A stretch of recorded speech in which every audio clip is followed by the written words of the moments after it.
성경을 나누면 보이는 진리들. 그동안 유튜브 비디오 성경 공부 교재로 사용되어 온 김경환 목사님의 설교 시리즈 시대에 따른 진리가 성경을 나누면 보이는 진리들이라는 제목으로 출간되었습니다. 성경의 진리를 시대를 따라 구분할 수 있도록 안내해주는 이 책을 통해 하나님 말씀을 전체적으로 이해하는 확실한 안목을 가질 수 있게 됩니다. 문의하실 분은 댓글을 남기시거나 이메일로 문의하시기 바랍니다. 육신의 구조와 기능, 질병에 따른 성경 말씀 8번째 시간으로서 오늘은 폐와 호흡에 대해서 말씀드리려고 합니다. 우리 몸의 에너지를 만드는 두 가지 필수 요건이 바로 여기 있는 것입니다. 우리가 두 가지 요건이 영양분, 그죠? 음식, 이것은 너무나 잘 알고 있는 것입니다. 그러나 이 호흡, 숨, 이 산소에 대해서는 우리가 등한시하고 살아가고 있는 것입니다. 그래서 오늘 이 시간 얼마나 그것이 우리에게 중요한 것인가를 깨우치는 시간이 되기를 바라는 것입니다. 호흡기관이라는 것은 정의를 드리자면 공기에서 우리 신진대사에 필요한 산소를 들이마시고 그 에너지 대사 과정에서 생기는 이산화탄소를 내보내는 그런 신체 기관을 말하는 것입니다. 그것을 호흡기관이라고 얘기하고 있는 것입니다. 호흡기관에는 네 가지가 있는데 기도라는 것이 있고, 그 다음에 허파, 폐라는 것이 있고, 그 다음에 호흡근, 호흡을 시키는 근육이 있는 것이고, 그 다음에 이 흉곽, 갈비뼈로 둘러싼 흉곽을 갖다 우리는 가슴울이라고 한국말로 하는데 가슴울이라는 네 가지 기관이 있는 것입니다. 기도는 우리가 상기도가 있고 하기도가 있는 것입니다. 상기도를 영어로 upper respiratory tract 이렇게 얘기하죠.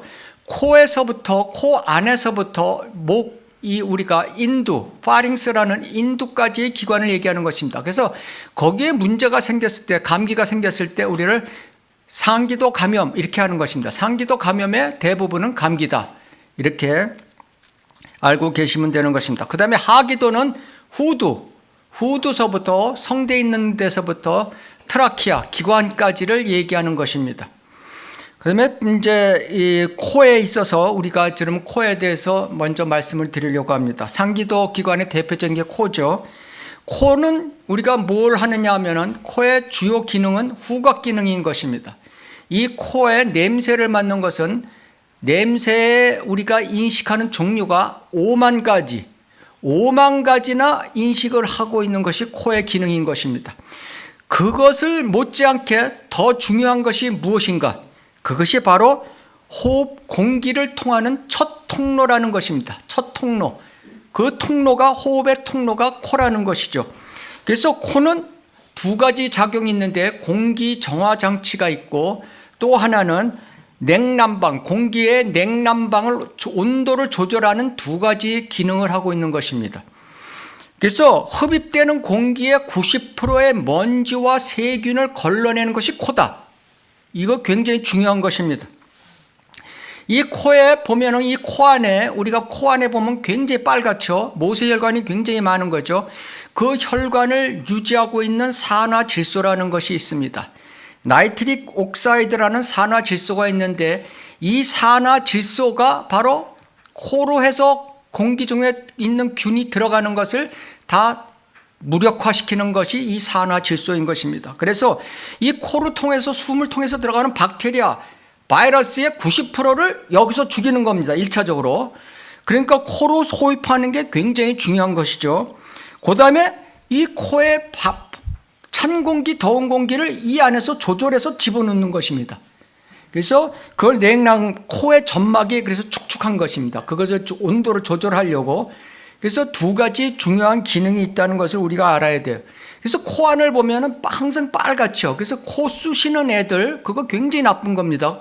여기 상처 주는 거 굉장히 나빠요. 코에서 그래서 그런 두 가지 기능을 하기 위해서 코가 모세혈관이 몰려있기 때문에 코피가 잘 나는 거예요. 그 혈관이 잘 터지는 거예요. 그 부위가 조금만 건드려도. 그래서 코피가 잘 나는 애들 이런 거 이제 코 절대 못 만지게 해야 되는 것입니다. 이렇듯 호흡은 코로부터 시작되는 것입니다. 성경 말씀에 이를 증거하고 있습니다. 창세기 7장 22절. 코로 생명의 호흡을 하던 모든 것이 죽었나니. 우리가 호흡을 한다는 걸 코로 표현하고 있는 것입니다. 그러니까 코에서부터 시작하는 거니까. 노아의 홍수 때 코로 호흡하는 모든 종류는 다 죽었다는 거죠. 창세기 2장 7절. 주 하나님께서 땅의 흙으로 사람을 지으시고 그의 콧구멍에다 생명의 호흡을 불어넣으시니. 콧구멍. 예, 코가 호흡의 시작이다. 이런 것을 성경을 알리고 있습니다. 우리가 실험을 해봤습니다. 의학자들이 실험을 해봐갖고 코를 갖다가 집게로 딱 막아버리고 10일 동안 생활하게 했습니다. 그랬더니 그 사람한테서 혈압이 올라가고 스트레스 호르몬이 왕창 분비되고 불안감, 배 통증까지 오고 수면 무호흡, 코골이, 부비동염, 축농증이 다 생기더라 이거예요. 코의 중요성이 얼마나 중요한 건지 여기서 나오는 거예요. 그래서 다시 풀어줬더니 10일 안에 다 정상으로 돌아오더라. 자, 눈과 이게 코로 숨 쉬는 것이 이만큼 중요한 거예요. 우리가 그 중요성을 모르고 살아가는 것이죠. 눈과 귀처럼 사람은 왜 콧구멍이 두 개일까? 질문을 제가 드리는 겁니다. 왜 사람은 콧구멍이 두 개일까? 눈은 뭐냐? 입체적인 감각을 주기 위해서 눈이 두 개가 있는 거죠. 그죠? 눈은 두 개가 있어야지 거리감을 측정해서 입체가 형성되는 거예요. 귀는 귀가 두 개 있어야 어느 방향에서 소리가 나는지 그 방향을 설정하는 거예요. 그러면 왜 코는 여기에 딱 붙어갖고 두 개가 있을까? 아는 분? 하나만 있으면 답답하니까. 10점. 네, 힌트를 드립니다. 우리나라 속담에 콧구멍이 둘이니 숨을 쉬지 라는 속담이 있습니다. 콧구멍이 둘이니 숨을 쉬지. 뭐 이건 쉬운 말 같으면서도 굉장히 어려운 말이에요. 그럼 콧구멍 하나 있으면 숨 못 쉬어요? 조금 이제 대답이 좀 나오시네. 다행히 콧구멍이 둘이 있어서 호흡이 잘 된다는 뜻이지만 이게 이제 우리 속담에서는 몹시 답답한 상황을 갖다가 우리가 이 해학적으로 얘기하는 거죠, 사실은. 근데 이 속담이 언제 생겼는지 저도 몰라요. 그렇지만 이 속담 안에 의학적 진리가 고스란히 담겨 있다는 거예요. 답은 왜 콧구멍을 두 개를 만드셨냐 하면은 그걸 nasal cycle이라고 해서 비주기, 즉 코주기라는 게 있어요. 코주기. 사이클이 있다는 거예요. 이 콧구멍에도. 그래서 자, 3시간 내지 4시간마다 이 사이클이 바뀌는 거예요. 이쪽에서 작용을 많이 하고 이쪽은 거의 안 하다가 또 이쪽에서 하고 그러니까 이쪽 기능이 워낙 중요하니까 쉬게 만드는 거예요. 3시간, 4시간마다 틀리다. 그러니까 본인들이 다 느낄 거예요. 이렇게 해서 코를 이쪽에서 하면 숨이 잘 들어가는 방향이 있어요. 그럼 그쪽이 지금 작동하고 있는 거예요. 근데 3, 4시간 뒤에 다시 택지하면 이게 바뀌어요. 아셨죠? 네. 이걸 내잘 사이클이라고 그러는 거예요. 욥기서 37장 16절 보면 당신은 구름의 균형 잡힘과 지식이 완전하신 그분의 경이로운 일들을 아느냐. 원더풀이죠. 원더풀. 예? 이 이사야서 9장 6절에 보면 그의 이름은 경이로운 분. 원더풀. His name shall be called wonderful. 원더풀이라는 단어를 우리가 주의 깊게 해야 돼요. 뭐 후딱하면 원더풀 이러죠. 예? 보통 사람 그렇잖아요. 원더풀. 예? 뭐 아름다운 거 보면 원더풀. 그 원더풀이라는 건 주님을 찬양한다는 뜻이에요. 이 주님의 이름을 부르는 거예요, 사실은. 그 원더풀, 이걸 우리가 알고 원더풀이라는 단어를 써야 된다는 거죠. 세상 사람들은 모르고 쓰고 있죠. 두 번째, 기관, 트라키아, 하기도의 대표적인 트라키아에 대해서 말씀드리려고 합니다. 후두에서 시작돼서 폐를 통해 엄지손가락 정도의 굵기로 이쭉 여기까지 내려가죠. 여기에 내려가서 이제 기관지로 이렇게 갈라지는 거죠. 그래서 이 길이는 10 내지 11cm인데 이것은 한 20개 정도의 연골로 구성되어 있어요. 연골. 이렇게 말바꿈 모양의 연골. 연골로 쭉 이렇게 쌓여 있어요. 여기에 이제 식도가 있고 여기에 앞에 이제 기도가 있죠. 식도 있는 부분에는 연골이 없어요. 그래서 말발굽 모양이에요. 이게 이제 먹을 때 식도가 팽창해도 지장을 주지 않게끔 고기는 뼈가 없다는 거예요. 그리고 연골이 있는 거는 이제 이렇게 목 움직이고 하는 거에 이 기도가 막히지 말라고 부드러운 연골이 이게 잡아주는 거죠. 근데 이 트라키아는 기관은 중요한 작용을 하는 것입니다. 이것도 역시 외부의 먼지나 이물질로부터 건조한 공기로부터 이 폐를 보호하고 있는 거예요. 코와 마찬가지로 이 기관지도 똑같은 역할을 하고 있는 거예요. 그래서 기관지에는 끈끈한 점액으로 되어 있어요. 끈끈한 점액. 그리고 선모, 실리아라는 선모로 되어 있는 거예요. 현모라고도 하고 선모라고도 하고, 이거 털과 점액이 있어갖고, 이게 점액이 들어가면은, 점액이 있어갖고 기관지에는 습도도 유지하고 어떤 이상한 물질이 들어가면은 거부 안 할게끔 그 끈끈한 점액이 보호하고 있는 거고, 선모는 그 점액에 어떤 물질이 달라붙었을 때 그 털이 이런 방향으로 되어 있어요. 그래갖고 이쪽으로 바깥으로 다시 나오게끔 하는 거죠. 그래서 이 어떤 땅콩 같은 게 잘못 먹기 들어가면 하면 다시 튀어나오게끔 해준다는 거예요. 그래서 이게 폐를 보호하기 위해서 다 하나님께서 그런 작용을 했다는 거죠. 그 기침할 때 우리가 가래가 나오죠. 가래라는 것이 바로 여기서 나오는 거예요. 이 점액하고 점액 주위에 있는 이제 염증이 생기면 이 림프액, 그 다음에 이 물질이 섞여갖고 가래로 나오는 거죠. 그래서 이 기침을 한다는 것은 우리의 몸의 방어 기전이에요. 반사작용. 방어 기전이에요. 그래서 굉장히 좋은 거예요. 사람이 기침을 안 한다면 죽어요. 그죠? 죽게 되어 있는 거예요. 근데 그 살려고 하나님께서 만들어 놓은 걸 갖다가 그냥 감기 걸려서 기침 조금씩 하는 것 같다 괜찮다 이렇게 생각해야 되는데, 그걸 무조건 약을 먹어서 억제시키려고 하면 안 된다는 거죠. 예. 약 먹는 조건이 또 거긴 또 따로 있어요.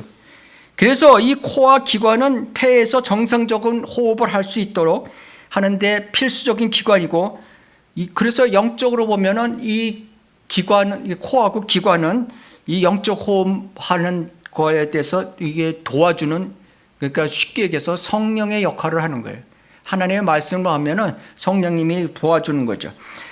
로마서 8장 26절을 보면 이와 같이 성령께서도 우리의 연약함을 도우시나니 이는 우리가 마땅히 기도해야 할 것을 알지 못하나 성령께서 친히 말할 수 없는 신음으로 우리를 위해 중보하시기 때문이니라. 기도는 우리가 기도를 할 때, 기도를 갖다 우리가 호흡할 때 보면은 기도는 내쉬는 쉼이라고 하죠. 내쉬는 쉼. 영적으로 내쉬는 쉼이죠.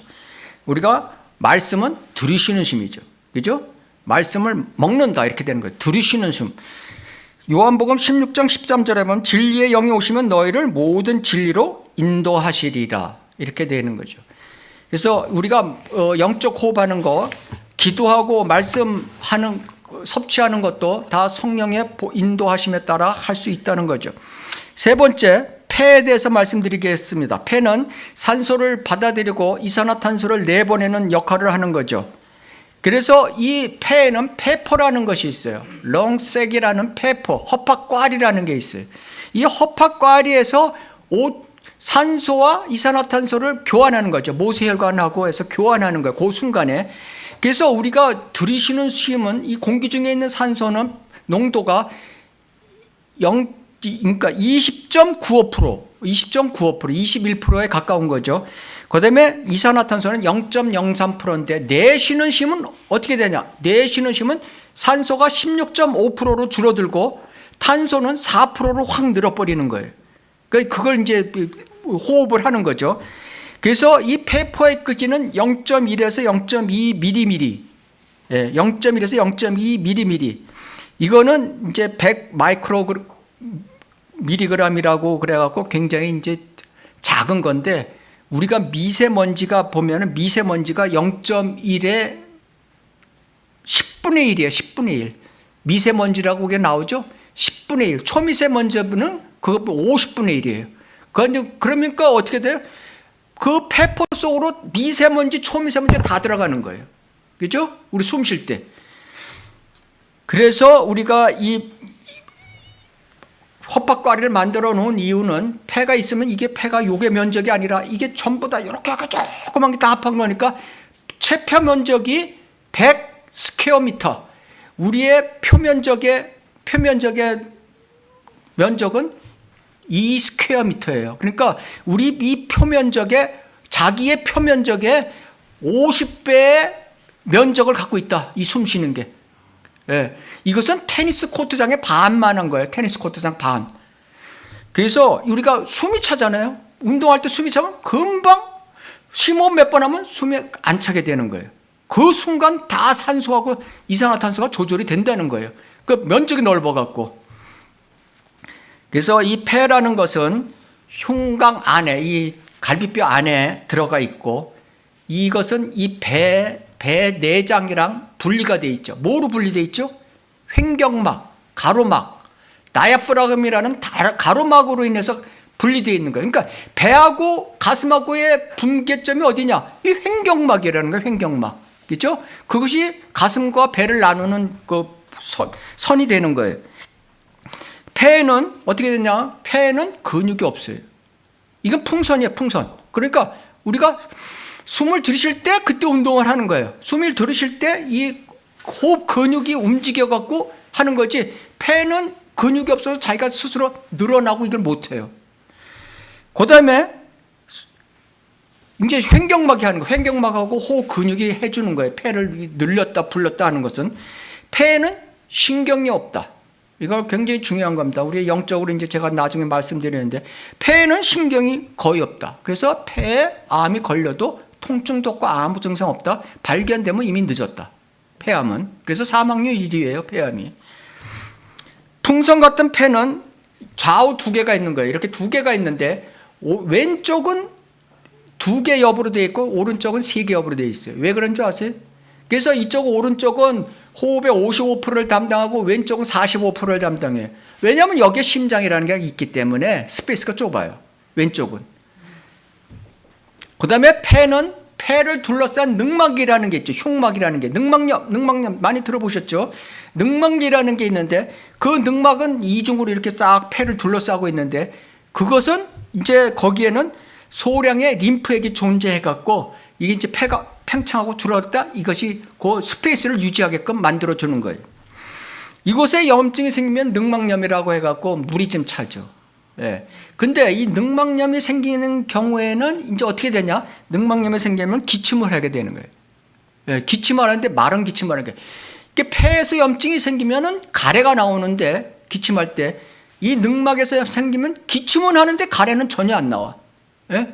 그래서 너는 지금 늑막에 염증이 있다. 의사가 너는 폐에 염증이 있다. 이것을 간접적으로 사진 찍기 전에 우리가 알 수 있다는 거죠.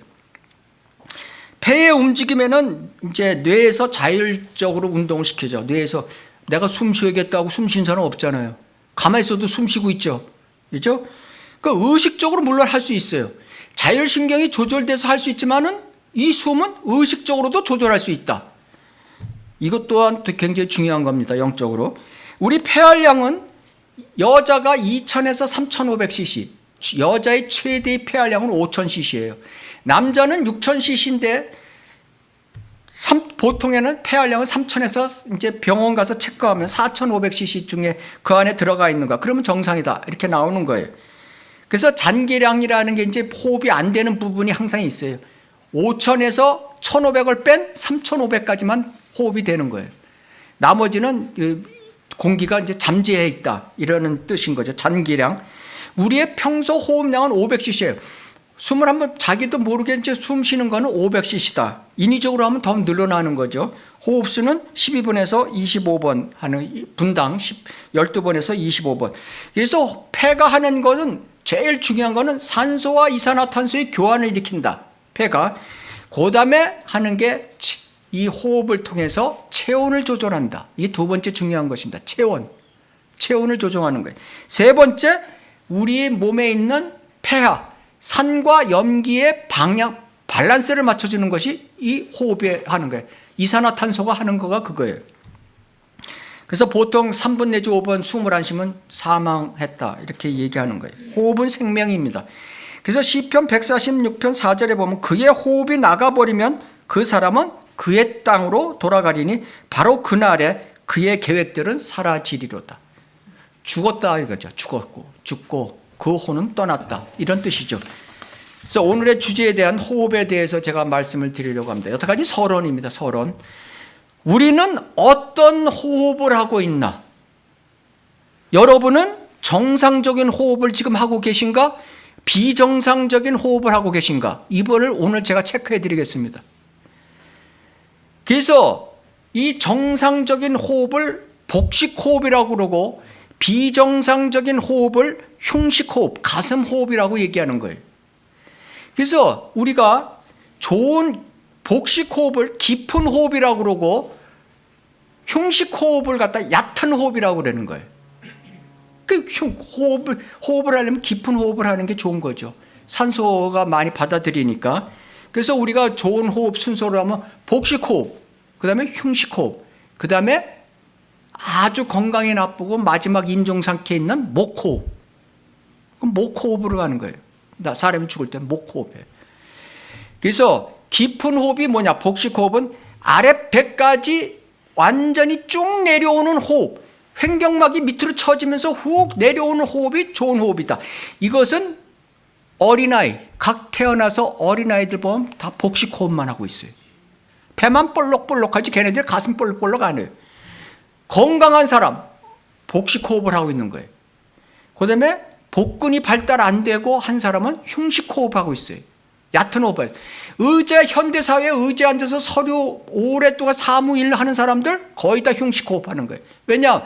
이 복근으로 호흡을 해야 되는데 앉아서는 복근 호흡이 안 돼요. 그죠?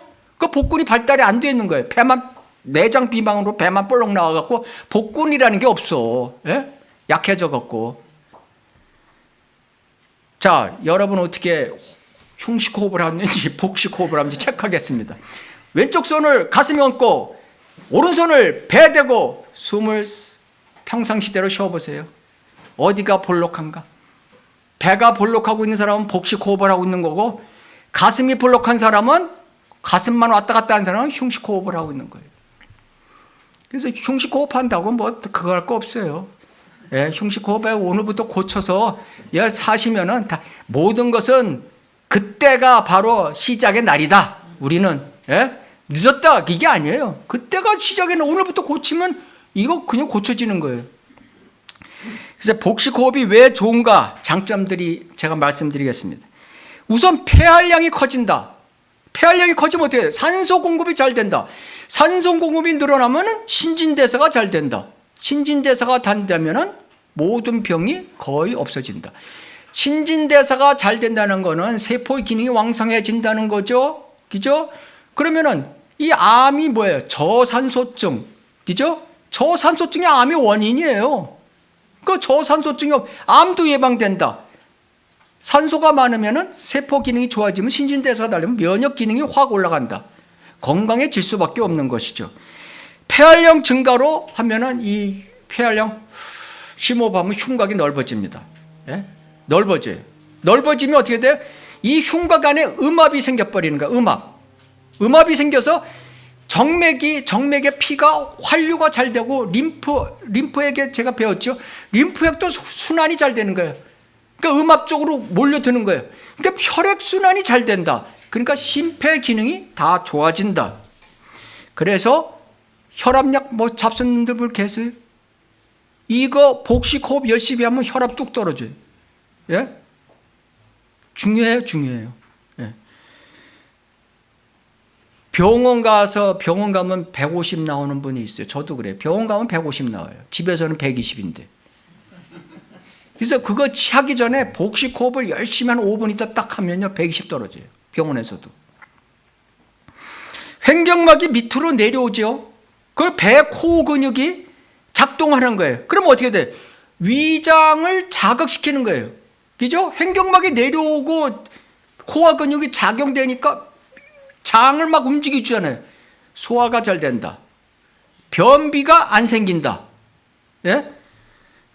그 다음에 횡격막 밑과 장을 움직여주니까 장에는 뭐가 많냐? 부교감 신경이 많다. 그래서 제가 이런 걸 강론하기 전에 뭐 신경이 어떻고 호르몬이 어떻고 림프가 어떻고 이거 다 기초적으로 해드렸잖아요. 그죠? 근데 열심히 공부하신 분은 이게 이해가 되는 거예요. 이제 기초가 끝났으니까. 그죠? 이거를 이제 이 횡격막과 이 장에는 부교감 신경이 집중되어 있어요. 그러니까 부교감 신경은 억제 신경이에요. 진정시키는 효과를 하는 거예요. 교감 신경은 흥분시키는 거고.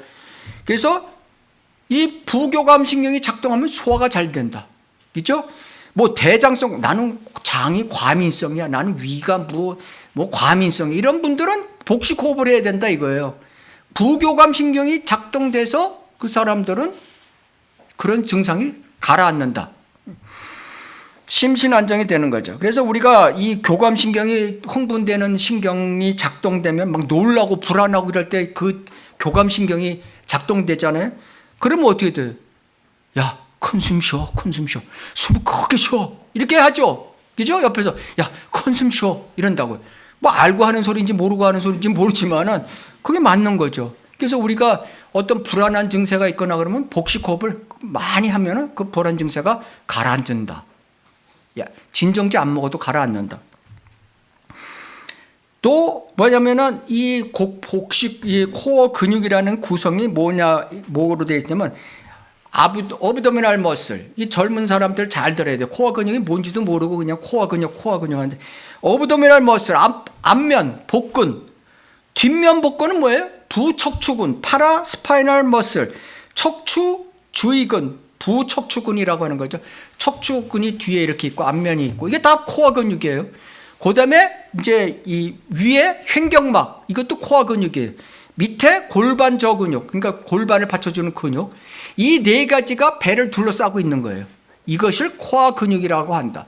그래서 우리가 복식 호흡을 하면 이 코어 근육이 강화돼요. 그러니까 어떻게 척추가 나쁘신 분들 복식 호흡을 해야 된다. 철저하게.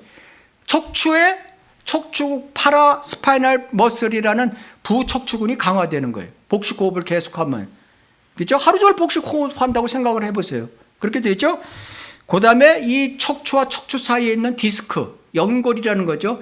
연골은 혈관이 없어요. 연골이라는 데는 혈관이 안 가요. 그래서 주위에 있는 영양분을, 이것도 연골도 먹고 살아야 되기 때문에 주위에 있는 영양분을 흡수해서 확산에 의해서 영양분을 받는 거예요. 그러니까 장이 많이 움직여주고 그러면 이 디스크에도 결국 영양 공급이 잘 돼서 디스크가 좋아진다는 거죠. 자, 우리가 딸꾹질이라는 게 있어요. 이제 우리의 지혜 생활로 제가 덧붙여서 말씀드려요. 딸꾹질, 이게 모르는 사람들이 너무 많아요. 딸꾹질. 예? 히컵이라는 딸꾹질 하죠. 이게 왜 생기는지 몰라요, 도대체. 딸꾹질이라는 건 이 횡격막이 경련을 일으키는 걸 딸꾹질이라는 거예요. 횡격막이 어느 순간 어떤 원인에 의해서 딸꾹질을 일으킨다. 예. 그래서 이 호흡을 하게 되면 횡격막이 밑으로 쳐져야 되는데 들이쉬면은 경련을 일으키기 때문에 이 순간에 반대로 확 올라가 버리는 거예요. 그러면은 호흡하던 성대가 갑자기 이 성대막이 확 닫혀버리는 거예요. 호흡하지 말라고. 그 성대가 닫히는 소리가 딸꾹질이에요. 이게 딸꾹질 소리예요. 원인은 횡격막 경련이고 나타나는 소리는 성대가 닫히는 소리다. 이걸 많이 일으키는 사람이 이제 어떻게 보면 위가 팽창됐을 때, 뭐 탄산음료 같은 거, 콜라 같은 거 많이 마시면은 폐가 이제 거기 가스가 차니까 위가 늘어나죠. 그럼 이게 횡격막 경련이 일어나는 거예요. 과식, 술 먹는 사람 이러면서 술 먹잖아요. 그죠? 그 다음에 이 기온의 급변화. 그러니까 찬 콜라 같은 거 딱 먹으면은 이래. 저는 그냥 찬 콜라 한 모금 들어가면 그 여지없이 딱 나와요. 예. 그게 바로 딸꾹질이 일으키는 기전이 그렇다. 그러니까 찬물로 샤워한다. 딸꾹질 일으킬 수 있어요. 그런 걸 우리가, 근데 이것이 좀 덜 일으키게 하고 하려면 복식 호흡을 하면 된다. 딸꾹질이 심할 때도 복식 호흡을 열심히 해라. 이거 심하게. 들이쉬고 참았다가 내뱉고 하는 걸 하면은 딸꾹질도 멈출 수 있다. 그 다음에 심호흡에 대해서 말씀드리겠습니다. 의식적으로 심호흡이라는 건 허파 속에 공기가 많이 드나들도록 천천히 리듬감 있게 숨 쉬는 호흡 방법입니다. 이게 건강 유지에 굉장히 중요한 것입니다. 여기에는 복식 호흡과 흉식 호흡, 심호흡도 흉식 호흡을 할 수 있죠. 그런데 어떻게 하면은 우리가 이 건강한 숨쉬기를 하나를 말씀드리겠습니다. 숨은 첫째, 깊이 쉬어야 한다. 숨은 깊이 쉬어야 한다. 당연한 거죠. 이것을 하려면은 흉식 호흡으로는 좀 효과가 미미하고 복식 호흡을 해야 된다는 거죠. 우리가 이 횡격막을 1cm만 더 밑으로 내리는 훈련을 하면은 공기가 250cc가 숨 쉴 때마다 더 들어가는 거예요. 우리가 500cc 평상시 500cc를 내뱉고 하는데 250cc가 더 들어간다는 거 얼마예요? 50%가 더 들어간다는 얘기예요. 1cm만 더 내야 돼. 근데 복식 호흡을 열심히 하는 사람은 어떻게 되냐? 뭐 단전호흡 하는 사람 뭐 이런 사람들 있잖아. 그러면 4cm까지 내려가더라 이거예요. 초음파 촬영해보겠어. 4cm가 내려가면은 1000cc가 더 들어가는 거예요. 그러니까 그 사람은 숨 쉴 때마다 500cc로 하는 게 아니라 얼마예요? 얼마가 호흡을 하는 거겠어요. 굉장한 거죠. 예. 그냥 호흡이 얕아지면 건강의 적신호다 이거예요. 내가 호흡이 얕아진다. 건강의 적신호다. 욥기 17장 1절 내 호흡이 쇠잔하였고 내 날들이 다 되었다. 그죠? 성경에도 나오는 말씀이에요. 육신적 호흡도 마찬가지지만 제가 이제 앞으로 말씀드릴 영적 호흡도 마찬가지. 두 번째, 숨은 길게 쉬어야 한다는 거죠. 그게 이제 건강하다는 거예요. 이것도 길게 쉬려면 복식 호흡을 해야 된다는 얘기예요. 숨을 사람이 한 번 마시고 내쉬는 게 이 숨을 내쉬는 사이클이 있죠. 숨 쉬는 게 개가 어떻게 되냐? 개 0.6초예요. 0.6초. 그죠? 이러고 있죠. 개들 0.6초. 사람은 그러면 4초예요. 4초마다 한 번씩 숨 쉬죠. 거북이는 어떠냐? 20초 내지 30초마다 한 번씩 숨 쉬어요. 20초 거북이가. 그러면은 개 수명은 얼마냐? 10년에서 15년이야. 사람은 70년, 80년. 거북이는 250년, 300년이에요. 이 숨 쉬는 이런 속도에 따라서 틀리다는 거예요. 그래서 가슴을 펴고 숨을 천천히 길게 쉬면 어떻게 되면 몸의 이완이, 근육의 이완이 나타나면 그 몸의 근육의 이완이 나타나면 뭐가 생기냐면 부교감 신경이 곧바로 작동하는 거예요. 그 부교감 신경이 작동되면 마음의 평안이 오는 거예요. 그래서 숨을 깊게 길게 쉬면은 부교감 신경이 작동해서 마음도 편해진다. 그죠? 일석이조죠. 숨을 짧게 가슴도 이렇게 하고 이러고 있으면은 무진장 나쁘다. 건강에. 그렇게 되면은 혈중 숨을 빨리 쉬면은 혈중 이산화탄소 레벨이 확 올라가 버려요. 아니 확 떨어져. 반대로 확 떨어져. 이 호흡을 많이 하니까 확 떨어져요. 그러면 어떻게 되냐? 이 이산화탄소라는 게 묘해요. 하나님께서 묘하게 만들어놔서 이산화탄소가 낮아지면은 산소가 오히려 이 헤모글로빈이 산소를 붙잡고 안 놔줘요. 예? 안 놔줘. 이산화탄소가 적으니까 산소도 필요 없다 해갖고 같이 이 레벨이 맞아가야 되는데 이산화탄소 레벨만 탁 떨어져 버리니까 헤모글로빈에서 산소를 안 내보내. 안 내보내니까 어떻게 세포는 산소 결핍증이 되는 거죠. 산소 결핍증이 오니까 심장은 막 난리 난 거야. 야, 산소가 부족해 하고 막 혈관이 수축하고 혈압이 올라가고 그러는 거예요. 그러면 어떻게 되냐? 몸에 굉장히 나쁜 산소 부족 현상도 일어나고 다 역작용으로 가는 거죠. 그래서 과호흡 증후군이라는 게 여기서 나오는 거야. 과호흡 증후군. 긴장했을 때, 불안했을 때, 그 다음에 과도한 스트레스 때 숨을 빨리 쉬게 된다고요. 그게 과호흡 증후군이에요. 여자분들한테 특히 많아요.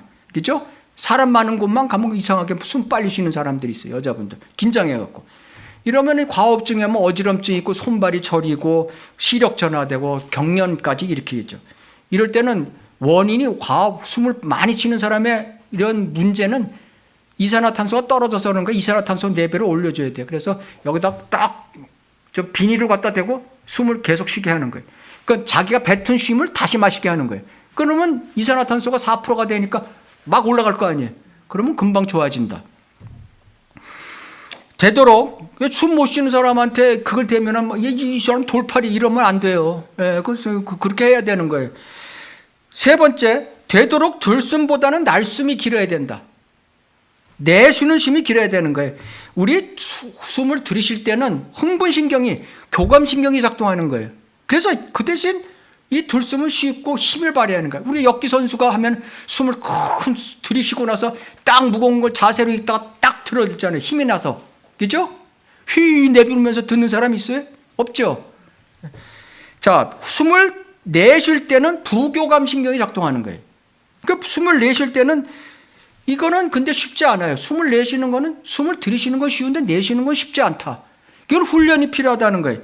그래서 마음이 답답하면 우리가 마음이 답답할 때 한숨을 쉰다고 그러죠. 한숨. 이게 숨을 내쉬는 거예요. 이러고 한숨 쉬잖아요. 그 마음을 자기가 평안하게 가지려고 생리적으로 한숨을 쉬게 돼 있는 거예요.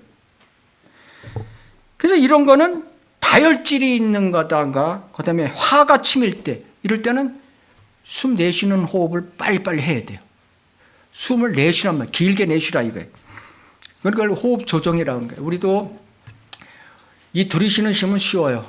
그냥 자기도 모르게 훅 할 수 있는데요. 지금도 연습해도 들이쉬는 쉼은 쉬운데 훅 내쉬는 쉼은 힘들어요. 이건 연습을 해야 되는 거예요. 그래서 그걸 호흡 조정이라고 하고, 이 호흡은 그럼 어떻게 해야 되냐? 내밀고. 어떤 사람은 이거 안 돼요. 이거. 예? 제가 코어의 중요성을 얘기했죠. 입으로 숨 쉬면 안 되는 거예요. 코로 숨 쉬어야 되는 거예요. 그러면 내뱉을 때는 또 어떤 거냐? 어떤 사람들 푸 이러면 안 돼요. 예? 내뱉을 때도 코로 내뱉어야 돼요. 예? 이게 숙달되는 거예요. 숙달돼서 자기가 이렇게 해야 되는 거예요. 그래서 우리가 이 한의에서는 코에서 코로 내쉬는 숨을 갖다가 조식법이라고 그러고, 코에서 입으로 내쉬는 법을 토납법이라고 그래요. 동의보감에 의하면. 그 토납법은 나쁜 거예요. 그래서 우리가 숨을 쉴 때 헉헉거리고 숨 쉬는 거 그거 나쁜 거예요. 막 운동을 하다 보면 헉헉거리죠. 그건 나쁜 숨을 쉬는 거예요. 코로 숨 쉬어야 돼. 코에서 들어가서 코로 나와야 된다. 이것을 제가 여러분에게 말씀드리는 것입니다. 자, 호흡에 대한 영적 교훈을 말씀드리겠습니다. 전도서 3장 19절을 펴시겠습니다.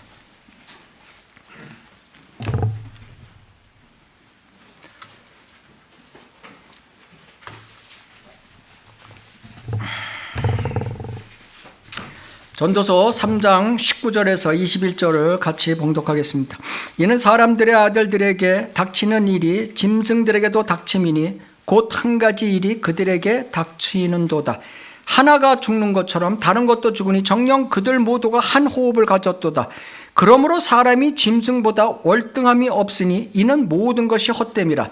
모두가 한 곳으로 가나니 모두가 흙에서 왔고 모두가 흙으로 다시 돌아가는도다. 여기까지 말씀을 보면 어떻게 했어요? 육신의 호흡을 말하고 있는 것이죠. 그래서 이것은 짐승이나 사람이나 다 같다는 거예요. 그래서 호흡이 끊어지면 갔다, 죽었다 이렇게 얘기하는 건데, 그러나 짐승하고 사람하고는 틀리다. 그 다음에 나오는 거죠. 사람의 영은 위로 올라가고 짐승의 영은 땅 아래로 내려가는 것을 누가 알리요? 하나님을 안 믿고 또 하나님의 말씀에 무식한 자들은 무슨 뜻인지 몰라요. 그래서 영적 세계를 세상 사람들은 알지 못하기 때문에 뭐 진화론 이런 얘기나 하는 거예요. 그러면은 우리가 짐승에게, 원숭이에게 우리가 유전돼서 진화돼서 왔다면은 우리의 영은 죽으면 땅 속으로 내려가야지 같이. 근데 우리의 영은 하늘로 올라가고 걔네 영은, 짐승의 영은 땅으로 들어가는 거예요. 그죠? 이 영은 하나님의 것이에요. 그래서 집단적으로 하나님께서 다 집합제로서 하나님께로 돌아가게 돼 있어요. 몸과 영은 하나님께로 돌아간다. 왜? 하나님이 주셨고 하나님 거예요. 그래서 몸은 흙이기 때문에 흙으로 돌아간다. 영은 하나님의 호흡이 불어넣어 주신 거니까 하나님께로 돌아간다. 그래서 사람은 죽어서 호흡, 영이 떠나면은 돌아가셨다 이렇게 되는 거야. 하나님께로 돌아갔다는 뜻이에요. 혼은 개별체죠. 그렇지만 혼은 영원한 존재이기 때문에 개별체로 낙원과 지고로 분리돼서 가는 것입니다. 이렇듯 육신의 몸은 호흡이 없으면 생명 없는 죽은 것인 거죠. 짐승도 마찬가지입니다. 그러나 인간은 동물과 다르죠. 인간은 인격체라는 것이 있습니다. 인격체. 인격체라는 것은 즉 글과 언어와 말이 있다는 거예요. 글씨가 있다는 거예요. 그래서 영적 호흡을 하는 이런 글과 말이 있는 우리는 생명체다. 그래서 육신의 호흡, 들숨과 날숨이 없으면 죽은 것이나 다름없듯이 영적 호흡, 들숨과 날숨, 말씀과 기도가 없으면 죽은 것이나 다름없다. 정확한 말씀인 거예요. 들숨은 하나님의 말씀이고 날숨은 기도다. 우리가 내뱉는 거죠. 우리 하나님한테 하나님하고 이제 내뱉게 되는 거고, 말씀은 하나님께서 우리에게 먹여주는 거죠. 들숨이죠. 그래서 육신의 들숨은 어떻게 해요? 육신의 들숨은 교감신경, 흥분신경이 작동해서 힘을 낸다고 그랬죠. 그렇죠? 역기선조가 이렇게 딱 들 때 숨 쉬고 하듯이. 그래서 영적인 들숨은 하나님의 말씀을 또 듣고 읽고 묵상하고 할 때 영적인 힘이 생긴다. 말씀이 우리에게 힘을 준다. 이것을 말씀드리는 것입니다. 골로새서 1장 9절 11절을 보면 곧 너희가 모든 지혜와 영적 지각 안에서 그분의 뜻을 아는 지식으로 충만해져서, 말씀으로 충만해져서 그분의 영광의 힘을 따라 모든 능력으로 강화되어 기쁨으로 모든 인내와 오래 참음에 이르러. 그래서 이 하나님의 말씀을 받을 때 우리는 영적인 힘이 생긴다는 구절을 바로 말씀하고 있는 것입니다. 그 날숨, 내쉬는 쉼은 기도인데, 이 우리가 육신에 내쉬는 쉼은 어떻게 돼요? 부교감 신경이 작동한다고 그랬죠. 그래서 부교감 신경이 작동해서 진정돼서 판단하고 평안이 있다고 그랬죠. 마찬가지다. 우리가 기도할 때는 어떻게 했냐? 기도하는 영적 평안이 오는 거예요. 기도해서. 그죠? 어려울 때 기도할수록 영적 평안이 온다. 이제 우리의 무기죠. 그래서 힘들고 답답할 때 우리가 육신의 한숨을 쉬듯이 영적으로 어려울수록 기도를 많이 해야 된다. 성경 말씀은 정확한 것입니다. 사무엘상 2장 1절. 한나가 기도하고, 한나가 어려움에 처했죠. 자식도 못 낳고 막 이래. 기도하고 말하기를 내 마음이 주 안에서 기뻐하며 내 뿔이 주 안에서 높아졌도다. 기도하고 모든 걸 다 잊어버렸다는 거예요. 그렇죠? 육신의 호흡은 주로 무의식적으로 일어납니다. 우리 영적 호흡도 무의식적으로 일어나야 되는 거예요. 이것이 무의식적이라는 건 습관화된다는 것인데 우리 삶에 배에 있어야 되는 거예요. 무의식적으로 호흡하듯이 우리가 주님과의 교제, 호흡, 교제라고 그러죠. 호흡, 기도와 말씀도 이게 무의식적으로 돼야 되는 거예요. 희노애락이 있을 때만 하면 안 된다는 거예요. 오늘 큰일 났으니까 빨리 기도하자. 이러면 안 된다는 거예요. 평상시에 우리가 무의식적으로 숨을 쉬듯이 영적인 호흡도 무의식적으로 하고 있어야 된다. 이것을 성경은 말씀하고 계십니다. 데살로니가전서 5장 17절. 쉬지 말고 기도하라. 쉬지 말고 호흡하라는 거예요. 시편 119편 20절. 주의 명령들을 항상 사모함으로써 내 혼이 상하나이다. 주님의 말씀을 항상 사모하고 있어라. 호흡하고 있어라. 그러나 우리가 영적 병에 걸린 사람들은 폐에 신경이 없어서 통증을 못 느껴요. 그죠? 폐에 신경이 없어서 통증을 못 느껴요. 이렇게 살아가는 사람들이 많다는 거죠. 무의식적으로 우리는 영적 호흡을 해나가면서 또 의식적으로 우리의 호흡을 할 수 있다고 그랬죠. 우리의 평상시의 숨은 무의식적으로 일어나지만 우리가 의식적으로 이걸 또 고쳐나갈 수 있다고 그랬죠. 우리도 영적 호흡도 마찬가지다. 우리도 의식적으로 우린 영적 심호흡을 해나가야 된다. 마지막 때일수록 영적 심호흡을 더 해나가야 된다. 그래서 깊은 호흡, 복식 호흡을 해야 우리가 육신에 좋은 것듯이 이때는 이게 복식 호흡을 한다는 것, 심호흡을 한다는 것은 배, 코와 근육이 작동하는 거예요. 이 배, 코와 근육이 없으면 우리가 심호흡을 할 수가 없어요. 그래서 이 코와 근육은 바로 사람의 몸의 중심을 잡아주는 것이다. 그래서 중심이 흔들리면 안 되는 거예요, 우리가. 이 코와 근육은 우리 몸에 육체적으로도 이 배 근육이 단단해야 그 사람이 건강한 거예요. 그래서 육신에 이 코와 근육이 있듯이 우리도 이제 코와 근육이 있죠. 욥기 40장 16절에 보면 그의 강함은 비못을 말하는 것입니다. 짐승. 그의 허리에 있고 그의 힘은 그 배의 중심에 있도다. 짐승이나 사람이나 육신의 힘은 배에 있는 거예요. 배. 그죠? 배에 힘을 딱 주고 우리가 무거운 것도 들죠. 그죠? 이렇듯이 깊은 영적 호흡의 말씀과 기도는 영적 삶의 중심을 잡아줘야 되는 것입니다. 그러면은 우리가 깊은 영적 호흡을 하는 영적 코 근육은 무엇이냐 이거. 그리스도인들에게 코와 근육은 무엇이냐 이거예요. 우리가 말씀과 기도를 열심히 하기 위한 코와 근육이 무엇이냐. 이것이 중요한 것입니다. 그것이 바로 부활의 신앙이다. 성경에 이 부활이라는 단어는 40번 나옵니다. 욥기 구약 욥기서에서도 3700년 전에 쓰여진 욥기서에도 나온 것입니다. 이 욥이 그리스도인으로서 요새로 얘기하면 그리스도인이죠. 구원받은 자죠. 고난 중에서 부활의 신앙을 증거하고 붙잡고 살았던 사람인 것입니다. 그래서 고난을 이겨낸 사람인 것입니다. 욥기 14장 14절에 보면 사람이 죽으면 다시 살아나이까? 나의 변화가 올 때까지 나의 정해진 때의 모든 날들을 나는 기다리나이다. 육신의 몸에서 부활된 몸, 영적인 몸으로 변화될 때를 나는 기다리고 있다고 욥은 고백하고 있는 것입니다. 어려움 가운데서 욥기 19장 26절 내 피부에 벌레들이 이 몸을 멸하여도 내가 내 몸을 입고 하나님을 보리이다. 부활된 몸을 입고 하나님을 만나리이다. 욥을 견디게 했던 그런 욥의 고난을 견디게 했던 것은 바로 부활의 신앙이다. 욥이 견뎌낸 힘은 코와 근육은 바로 부활의 신앙이다. 이것을 우리가 알아야 되는 것입니다. 우리도 이래야 되는 것입니다. 주님께서 분명히 말씀하고 계십니다. 요한복음 11장 25절에서 26절. 나는 부활이요 생명이니 나를 믿는 자는 죽어도 살 것이며, 부활을 얘기하고 있는 거죠. 살아서 나를 믿는 자는 누구나 영원히 죽지 아니하리라. 휴거를 얘기하고 있는 것입니다. 네가 이것을 믿느냐? 아멘입니다. 이렇듯 부활은 사실이고 깊은 영적 호흡의 중심을 잡아주는 코와 근육인 것을 사도 바울은 이렇게 고백하고 있는 것입니다. 고린도전서 15장을 보시겠습니다.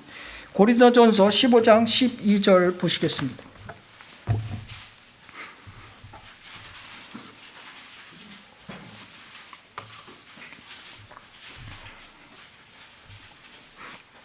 고린도전서 15장 12절 제가 봉독하겠습니다. 이제 그리스도께서 죽은 자들로부터 살아나신 것이 전파되었는데도 어찌하여 너희 가운데 어떤 사람들은 죽은 자들의 부활이 없다고 말하느냐. 그러나 죽은 자들의 부활이 없다면 그리스도도 살아나지 못하셨으리라. 만일 그리스도께서 살아나지 못하셨다면 우리가 전파하는 것도 헛것이요 너희의 믿음 또한 헛것이라. 만일 그리스도 안에서 우리가 바라는 것이 오직 이생뿐이라면 우리는 모든 사람 가운데서 가장 비참한 사람이로다. 그리스도인에게 부활의 약속이 있기에 이 부활이 우리의 그리스도인의 신앙의 중심이 되는 것입니다.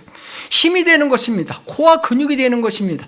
소망이 되는 것입니다. 세상에 어떤 어려움이 있어도 세상의 모든 것들을 희생시켜가며 노력하며 깊은 영적 호흡인 말씀과 기도의 이 생활로 우리는 살아가는 것입니다. 솔로몬의 노래 2장을 보면은 이렇게 말씀하고 계십니다. 이 세상은 고난의 깊은 골짜기요 가시나무 가운데서 있는 백합화라고 말씀하고 계신 것입니다. 백합화라는 것은 순결과 고귀함을 상징하는 것인데, 이 백합화는 이 세상에서 결혼식장에서 쓰이고 그 다음에 장례식장에서 쓰입니다. 왜 그럽니까? 이 결혼식장이라는 것은 우리는 어린 양의 호린식을, 부활된 몸을 입고 어린 양의 호린식으로 우리가 주님과 결혼하는 것입니다. 그렇죠? 이제 앞으로 그렇게 될 것입니다. 그래서 이 생명, 부활을 얘기하는 것입니다. 그 다음에 하나는 육신의 죽음은 반드시 있다는 것을 얘기하고 있는 것입니다. 백합화가 상징하는 것은 바로 그것입니다. 우리 백합화를 바라보고 우리는 믿음 생활을 해야 되는 것입니다. 그래 주님도 백합화요, 우리도 백합화라고 솔로몬의 노래에서는 말씀하고 계신 것입니다. 결론을 말씀드리겠습니다. 왜 사람에게 호흡을 주셨을까? 왜 성경에 생명의 호흡이라고 말씀하셨을까? 창세기 2장 7절을 보면은 주 하나님께서 땅의 흙으로 사람을 지으시고 그의 콧구멍에다 생명의 호흡이라고 말씀하죠. 생명의 호흡을 불어넣으시니 사람이 살아있는 혼이 되었더라. 영원한 혼이 되었더라. 영원한 존재가 되었더라. 이렇게 말씀하고 계신 것입니다. 여기서 생명의 호흡. 우리가 호흡, 여기서는 우리가 잘 이 말씀을 이해해야 되는 것입니다. 생명의 호흡. 아담과 이브를 지었을 때 하나님께서 생명의 호흡을 불어넣어 주었습니다. 그 생명의 호흡은 첫째, 영, 하나님의 호흡, 하나님의 영이 들어가 있고, 그 다음에 두 번째, 육신의 호흡이 들어가 있는 것입니다. 그래서 이 영이라는 단어는 히브리어로 루아흐, 그 다음에 헬라어로 퓨뉴아 이렇게 표시하는 거죠. 이것은 다 공기, 바람, 숨이라는 뜻인 것입니다. 그래서 우리가 이 생명의 호흡이라는 단어를 주신 이유를 잘 알아야 되는 것입니다. 그게 육신의 호흡만이 아닌 것입니다. 사람의 영의 종류는 여러 가지가 있죠. 사람의 영뿐만이 아니라 육신의 영뿐만 아니라 하나님의 영, 하나님의 호흡, 이것을 두 가지를 주셨다는 것입니다. 욥기 27장 3절을 보시겠습니다. 욥기 27장 3절에 그 말씀이 나와 있습니다. 욥기 27장 3절에 보면은 욥은 하나님의 자녀였죠. 그래서 내 호흡이 육신적 호흡을 얘기하는 것입니다. 그 인간의 영을 얘기하는 거예요. 내 호흡이 내 안에 있고 하나님의 영이 영의 호흡을 얘기하는 거죠. 내 콧구멍에 있는 동안에는, 그죠? 예.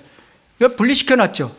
그죠? 두 가지를 다 분리시켜놨습니다. 욥은 하나님의 자녀예요. 그래서 육신의 영을 갖고 있지만은 보통 사람 자연인도 다 육신의 영을 갖고 있죠. 그죠?